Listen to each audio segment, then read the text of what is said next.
بابو Nauroz complex Pakistan sports board کے hall میں Quetta divisional games کا اختتامی تقریب منعقد ہوئی، جس کے مہمان خاص ایم پی اے قادر ناہل اور ڈی جی اسپورٹس درہ بلوچ تھے۔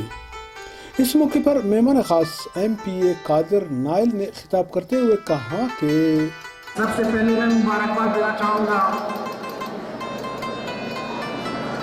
عبدالخالق ہزارہ صاحب کو، درہ بلوچ صاحب کو، سیکرٹری صاحب کو اور محکمہ اسپورٹس کی پوری ٹیم کو کہ انہوں نے بلوچستان بھر میں اسپورٹس سرگرمیوں کا بہت بہتر انداز سے آغاز کر دیا ہے۔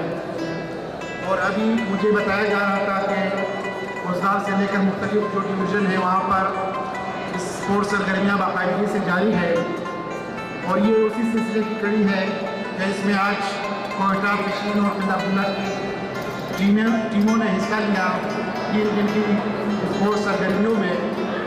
کوئٹہ ڈویژنل گیمز کو منعقد کروانے میں اسسٹنٹ ڈائریکٹر اسپورٹس محمد آصف لانگف کا ایک اہم کردار رہا ہے۔ ڈی جی اسپورٹس درہ بلوچ نے مہمان خاص قادر ناہل کو ایک یادگار سینری دے دیا۔ اس کے علاوہ انعامات تقسیم میں 16 گیمز پر مشتمل تمام ونر ٹیم اور کھلاڑیوں کو ڈی جی اسپورٹس درہ بلوچ نے ٹرافی دے دیا۔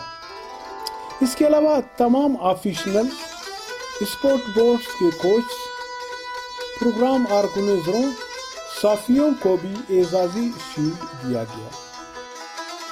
اسپورٹس بورڈ کے کوچ شائستہ لاغاری کو بلوچستان میں فٹ سال کو بہتر انداز میں متعارف کروانے میں اسپیشل شیلڈ درہ بلوچ نے دے دیا۔ آخر میں ڈی جی اسپورٹس درہ بلوچ نے خطاب کرتے ہوئے کہا کہ